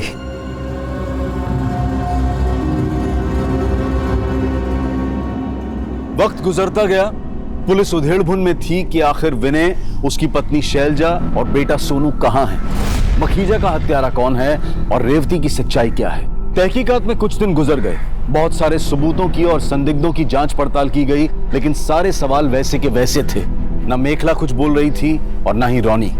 अब तो इंदौर और उसके आसपास के क्षेत्रों में सबकी जुबान पर सिर्फ एक ही सवाल था कि मखीजा का हत्यारा कौन था, विनय और उसके परिवार के साथ क्या हुआ। क्या वो कहीं भाग गए थे या उन्हें अगवा किया गया था, या फिर वो जिंदा भी थे या नहीं। सर, शैलजा के मोबाइल पे रेवती का एक मैसेज आया है। मैसेज में लिखा है, दीदी मैं बहुत परेशान हूँ, बहुत मुसीबत में हूँ, प्लीज मुझे बचा लो, रेवती। कहीं ये वो नानखेड़ा वाली रेवती तो नहीं है? नहीं सर, ये कोई और रेवती है, क्योंकि नानखेड़ा वाली रेवती अपने घर पे है, और वैसे भी ये मैसेज मुंबई के मोबाइल नंबर से आया है। तो मुंबई पुलिस से कांटेक्ट करो और उन्हें रेवती और इस केस की पूरी जानकारी दो। सर, विनय ने उस दिन रेवती को कॉलेज के बाहर छोड़ा था ना? जी सर। उस दिन की CCTV footage I? Yes sir.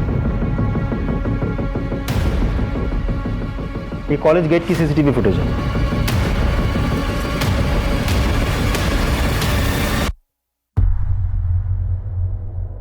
ये तो कॉलेज के अंदर गई नहीं, ऑटो में बैठ के चली गई। और जो आदमी ऑटो में बैठा है वो कौन है? इस ऑटो का नंबर नोट करो और ऑटो वाले को ढूंढ के निकालो। सर। हाँ सर, इस लड़की को मैंने नए बाजार में छोड़ा था। ऑटो में बैठा ये लड़का कौन था? सर, बातों से तो लग रहा था इसका दोस्त था। विजय, इस फुटेज से रेवती की फोटो लो।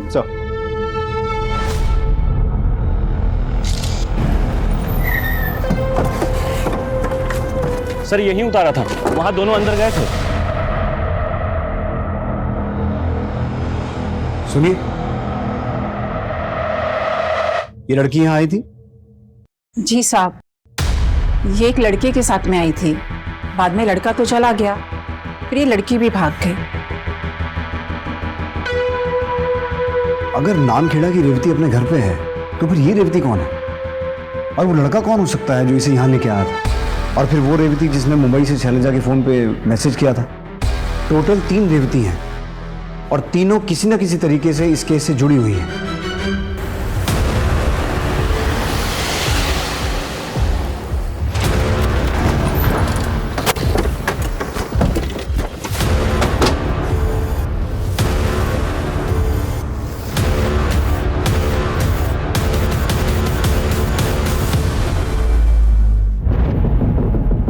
सर ये देखिए, चाकू से कई बार वार किया गया सर। आसपास चेक करो, देखो शायद कोई क्लू मिले। सर। Lucky Taylor.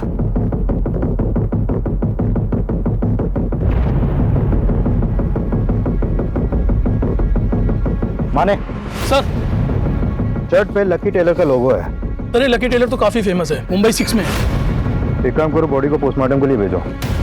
टेलर से चल के बात करते हैं। सर। मुंबई में अचानक मुंबई पुलिस को एक अनजान आदमी की लाश मिलती है और सवाल ये उठता है कि क्या इस केस के तार भी इंदौर केस से जुड़े हुए थे?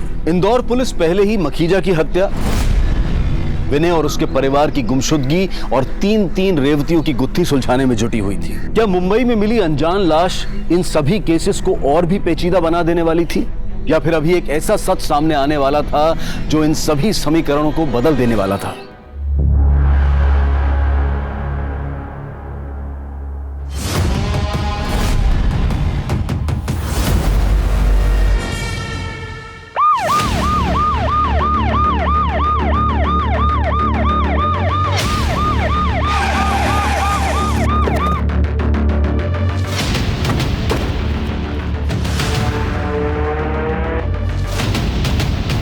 किसने? तुमने फोन किया था?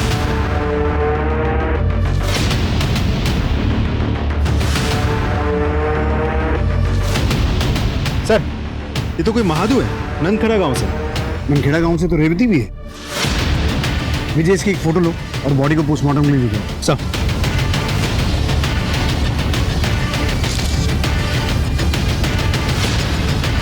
हाँ सर, यही लड़का था सीसीटीवी वाली लड़की के साथ। हाँ सर, यही लड़का था जो रेवती के साथ आया था। विजय, नामखेड़ा के पुलिस स्टेशन को इन्फॉर्म करो, हम महादू के घर पूछताछ के लिए आ रहे हैं। सर।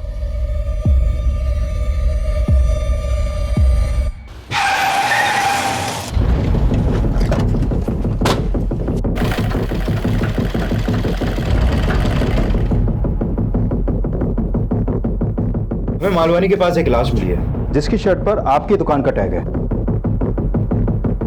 जो भी शर्ट आप बनाते हैं उन सभी शर्ट्स पर 3 अलग अलग रंगों के बटन लगाते हैं आप? नहीं साहब। तो फिर ये क्या है? ये तो बिलाल। कौन बिलाल? इलेक्ट्रिशियन है, उसी ने तो हमारे दुकान का फिटिंग किया था, उसे ही ये सब शौक है। कहाँ रहता है ये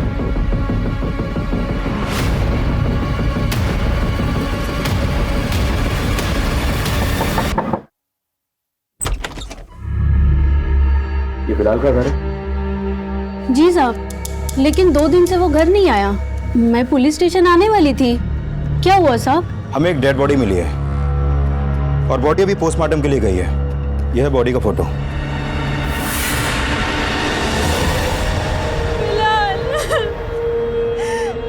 ये क्या हो गया? संभालिए अपने आप को। देखिए, हम आपका दुख समझते हैं लेकिन तहकीकात तो करनी होगी। अच्छा एक बात बताइए, बिलाल की किसी से कोई दुश्मनी थी? मतलब किसी से कोई झगड़ा कभी? नहीं साहब, अपने काम से काम रखता था। ये बिलाल काम क्या करता था? उसका कोई दोस्त था जो उसके ज्यादा करीब हो? हाँ साहब, वो पिछली गली में शाम रहता है ना, उसके साथ काम करता था।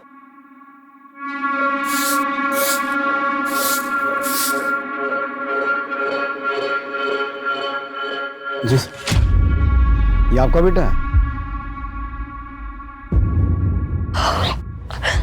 हाँ साहब, ये हमारा बेटा माधु है।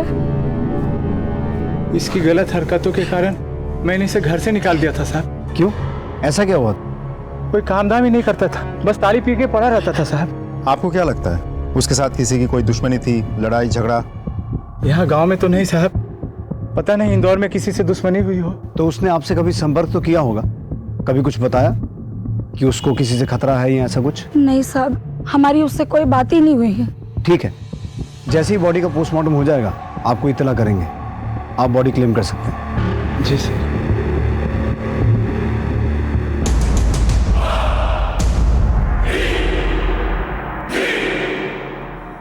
मुझे कुछ तो गड़बड़ लग रही है। अजय, इनके घर पर नजर रखना और गांव में महादू के बारे में और पता करो।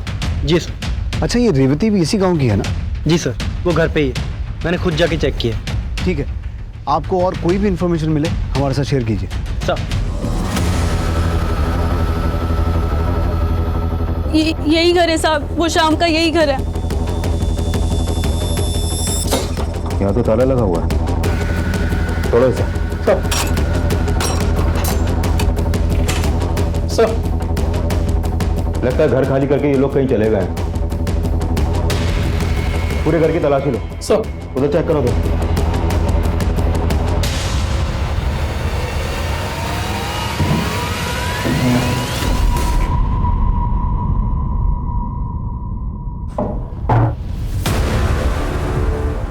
माने सर, ये खून के धब्बे लग रहे हैं मुझे। फोरेंसिक टीम को बुलाओ और ये ब्लड पार्टिकल बिलाल की डेड बॉडी से मैच करके देखो, हो सकता है ये उसी का ब्लड हो।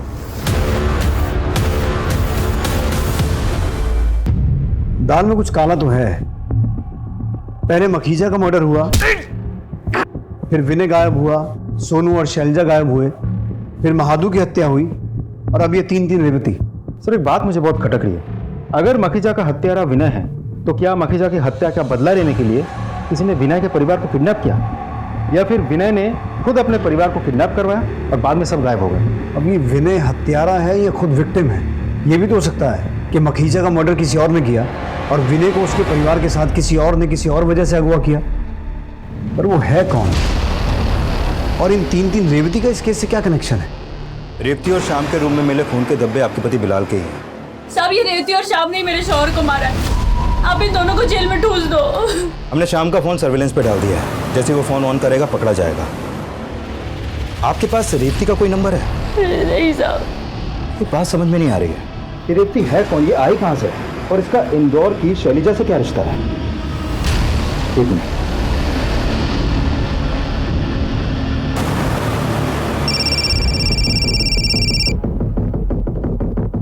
जय हिंद। जय हिंद। मैंने आपको यह बताने के लिए कॉल किया है कि रेवती ने जिस नंबर से शैलजा को मदद मांगने के लिए मैसेज भेजा था, वो नंबर एक्चुअली मुंबई के बिलाल का है, लेकिन अभी उसका मर्डर हो चुका है।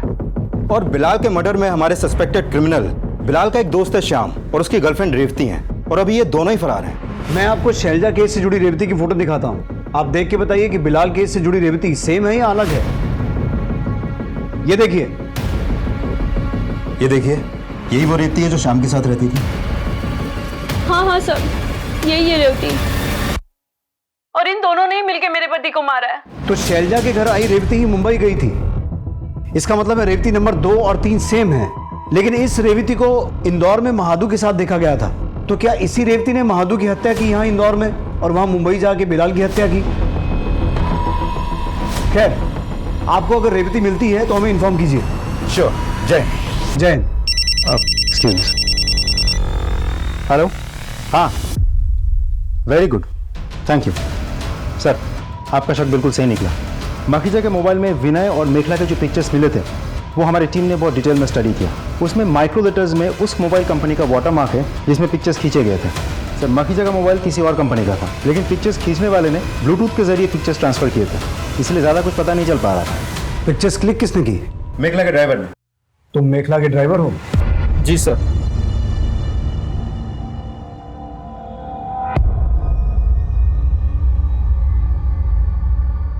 ये फोटो तूने क्यों क्लिक की? सर बताता हूँ सर, मैम कहाँ जाती कब किधर जाती मुझे सब पता होता था। मखीजा सर ने मुझे पैसे दे के बोला मेखला मैम पर विनय सर पे तुम नज़र बनाए रखो, उन्हें ही सर अपने ठेकेदारी में इस काम की ज़रूरत थी। सर मैंने चुपके से दोनों का फोटो क्लिक किया और मखीजा सर को दे दिया। सर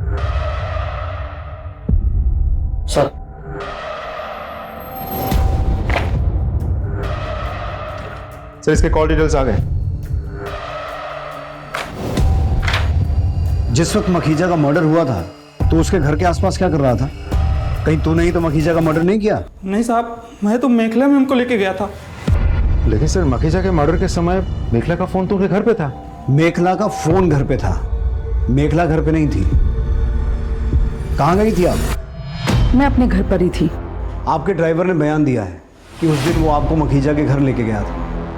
मेखला जी, आपके घर से लेकर मखीजा के घर तक जितने भी सीसीटीवी कैमरा हैं हमने सबकी फुटेज मंगवाई है। किसी न किसी सीसीटीवी में आप कैप्चर हो जाएंगी। आप पढ़ी लिखी महिला हैं। यहाँ तो बड़े बड़े क्रिमिनल्स पुलिस की मार सह नहीं पाते और सच उगल देते हैं। और सोच लीजिए आपका क्या होगा। यहाँ तो बड़े बड़े क्रिमिनल्स पुलिस की मार सह नहीं पाते और सच उगल देते हैं। और सोच लीजिए आपका क्या होगा। नीतू, इन्हें तब तक मारो जब तक ये सच न बोले। मैं सब सच बताती हूँ। I am sorry. मैंने मखीजा को जानबूझकर नहीं मारा। उसने दोपहर 12 बजे सोशल नेटवर्किंग साइट पे हमारे पिक्चर्स वायरल करने की बात लिखी थी। मैं डर गई थी। उससे यही रिक्वेस्ट करने के लिए मैं उसके घर पर गई, लेकिन उसने वहां बदतमीजी की। मैं बहुत गुस्से में आ गई और वहां पर पड़ा एक फ्लावर वास उठाया और उसके सिर पे मारा। जख्म बहुत गहरा था और मखीजा की वहीं पर डेथ हो गई। मैं डर गई थी। मेरे समझ में नहीं आ रहा था कि मैं क्या करूं। मैंने जैसे तैसे अपने आप को कंट्रोल कर लिया। ये सोच लिया कि जो होना था सो हो गया। मुझे एक आइडिया आया, अगर इस मर्डर का ब्लेम विनय पे आता है तो उसकी वाइफ को हमारे रिश्तों के बारे में पता चलता और वो उसे छोड़ देती। फिर मैं विनय के साथ शादी कर पाती। मैंने विनय को प्रमोशन देके उसके लिए एक आईडी कार्ड बनवाया था। उसे सरप्राइज देना चाह रही थी, तो वही आईडी कार्ड मैंने मखीजा के डेड बॉडी के पास रखा। आपने अपने ही बॉयफ्रेंड को मर्डर केस में फंसाने की कोशिश की? वो तो बस थोड़ी दिनों के लिए ही फंसता ना, क्योंकि वहां पर ना तो विनय के फिंगरप्रिंट्स थे और ना ही कोई सबूत था, क्योंकि विनय वहां पर गया ही नहीं था और उसने मर्डर किया ही नहीं था। तो वो बस थोड़े दिन में ही बच निकलता। अभी कहाँ है विनय? यही तो समझ में नहीं आ रहा है सर, लेकिन पता नहीं क्यों मेरा मन कर रहा है कि विनय खतरे में है। प्लीज उसे बचा लीजिए। कहीं ऐसा तो नहीं कि इतना कुछ होने के बाद भी विनय ने शादी से मना कर दिया और आपने उसे मार डाला और उसके परिवार को अगवा करके उनके साथ भी कुछ भला बुरा किया? मैंने सिर्फ मखीजा को मारा है और वो भी एक्सीडेंटली। अलग अलग हादसों से जुड़ी रेवती नंबर 2 और रेवती नंबर 3 अलग अलग नहीं है, बल्कि एक ही रेवती है। इस हैरत अंगेज सच के सामने आने से इस केस में एक बड़ा उलटफेर हो गया। सारे बिखरे हुए पहलू एक दूसरे से जुड़ गए और होली के दिन शुरू हुई अपराधों की एक कड़ी पुलिस के सामने खुलने लगी। अब जरूरत थी उन सभी अपराधियों को पकड़ने की, विनय और उसके परिवार को बचाने की। पुलिस तुरंत एक्शन में आ गई। मिशन रिस्की था, लेकिन रिस्क तो पुलिस की ड्यूटी का एक अहम हिस्सा है। और इसी दौरान पुलिस को एक अहम खबर मिली।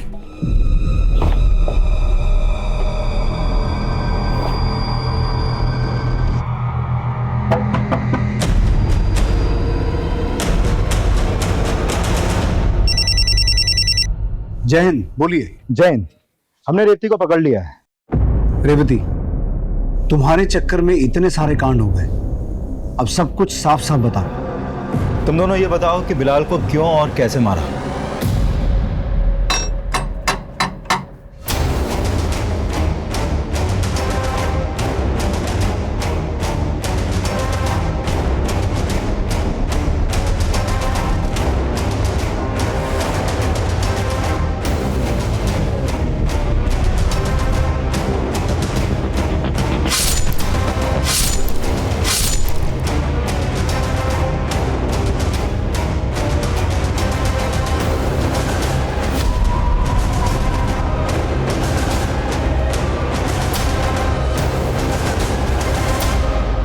हमने बिलाल को मार के उसकी बॉडी झाड़ियों में फेंक दी।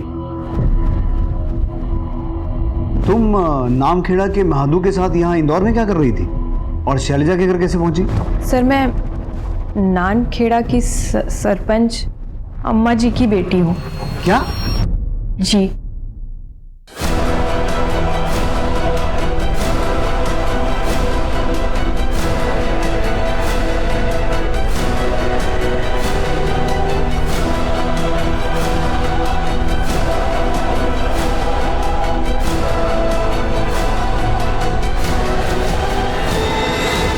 फिर मैं श्याम की मदद से इन सब से दूर मुंबई चली गई। तो तुम सिर्फ थोड़ी देर छिपने के लिए शैलजा के घर गई थी और फिर मुंबई चली गई। यहाँ पहले विनय गायब हुआ, फिर शैलजा और सोनू गायब हुए, महादू का मर्डर हो गया। क्या शैलजा दीदी की पूरी फैमिली गायब हो गई? हे भगवान, कहीं मेरी अम्मा जी को ये पता तो नहीं चल गया कि मैंने उनके घर में आश्रय लिया था और अम्मा जी ने ही तो उन्हें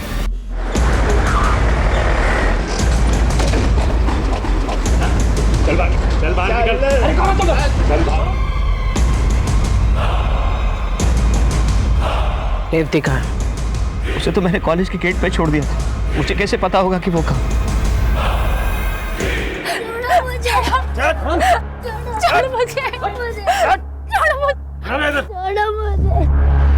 अरे अब तो बता, कहाँ है रेवती? वो हमारी छात्रा थी, कॉलेज में एडमिशन के लिए आई थी। हमने तो बस उसकी मदद की है, हमें और कुछ नहीं पता। आप मेरे पति को छोड़ दीजिए। लटका दो इन लोगों को भी। लटका रहे? माजी ऐसा मत करो माजी, वो पेट से है माजी, तो आप तो वो पेट से है। फिर तो ज्यादा देर दर्द बर्दाश्त ही नहीं कर पाएंगे, है ना? और बहुत जल्दी अपना मुंह खोल देंगे। बताओ, वो तो कहाँ चुप होकर रखा है? बताओ, बताओ।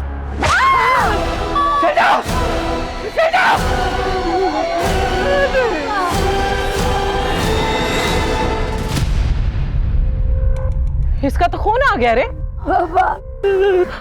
मतलब तेरा बच्चा दुनिया में आने से पहले चल जा। अरे अब तो बता कहाँ है रेवती? नहीं पता। रेवती बता कहाँ है? नहीं पता।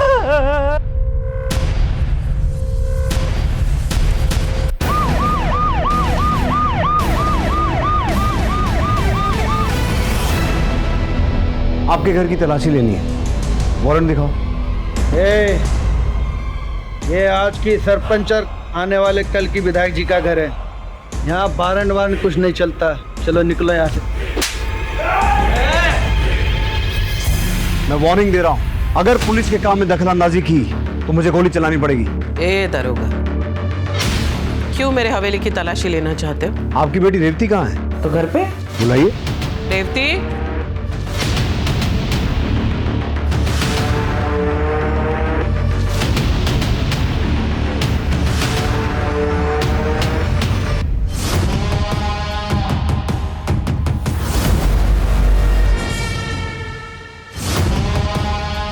ये है ना आपकी बेटी रेवती? आप समझिए आप कि आपके घर की तलाशी क्यों लेनी थी। तलाशी लो पूरे घर की। सर,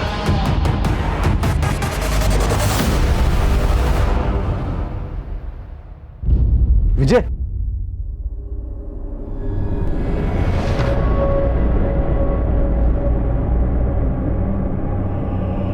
बच्चा जिंदा है। सुरेश, इसे हॉस्पिटल लेके जाओ जल्दी।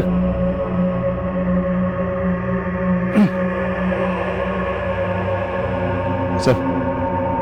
दीदी, दीदी।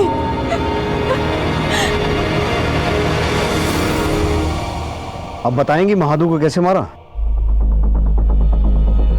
मुझे नहीं मालूम। नीतू, सबके सामने मारो इसे।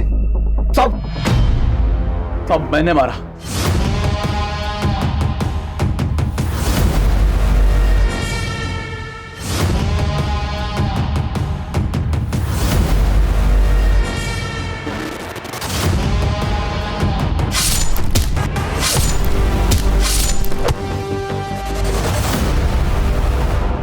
हमारे खानदान की इज्जत का सवाल था, इसलिए मार दिया। अजय, अंदर डालो इन्हें और इतना मारो कि सपने में भी लॉकअप दिखाई दे, क्योंकि ये सिर्फ खूनी और अपराधी नहीं है, वैसी है जिन्होंने एक गर्भवती महिला के साथ ऐसा अत्याचार किया है कि उसके पेट में पल रहा बच्चा भी मर गया। और अम्मा जी, पूरी कोशिश करूंगा कि कानून आपको कम से कम फांसी की सजा तो दे।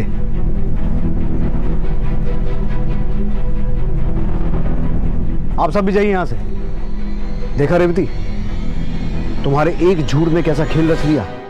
मैं मानता हूं तुम्हारे साथ भी बहुत कुछ गलत हुआ है, लेकिन तुम्हारे उस एक झूठ ने कई जिंदगियों का सच बदल दिया। विजय, इसे भी ले चलो। पुलिस ने पुख्ता सबूतों और गवाहों के साथ अपराधियों को कोर्ट में पेश किया और उन्हें सजा दी गई। लेकिन ये कहानी यही खत्म नहीं होती है। अम्मा जी और संग्राम ने अपने खानदान की इज्जत बचाने के नाम पर जो अपराध किए, उसका समर्थन करने वाले बहुत से लोग इस समाज में मौजूद हैं, जो आज भी ये नहीं मानते हैं कि जन्म और जात पात का भेदभाव करना गलत है। हम सब इंसान ही हैं, और जिस दिन हम किसी भी इंसान को उसके जन्म से नहीं बल्कि उसके कर्मों से जज करना शुरू करेंगे, तो शायद उसी दिन से बहुत सारे अपराध अपनी जड़ से ही मिट जाएंगे। दोस्तों, कोरोना वायरस से बचाव के लिए सरकार और प्रशासन ने कई कदम उठाए हैं। ये बहुत जरूरी है कि हम उनके द्वारा दिए गए निर्देशों का सही तरीके से पालन करें, अफवाहों पर विश्वास ना करें और डर का माहौल ना बनने दें। हमें पूरा विश्वास है कि हम बहुत जल्द एक साथ मिलकर इस आपदा को जड़ से मिटाने में सफल रहेंगे। अब मैं अनूप सोनी आपसे विदा लेता हूं। फिर मुलाकात होगी क्राइम पेट्रोल सतर्क के ब्लैक हेडलाइंस अध्याय में एक और नए केस के साथ। और याद रखें, क्राइम और आपके बीच में सिर्फ इतना फर्क है कि आप कितने सतर्क हैं। सतर्क रहें, सुरक्षित रहें। जय हिंद।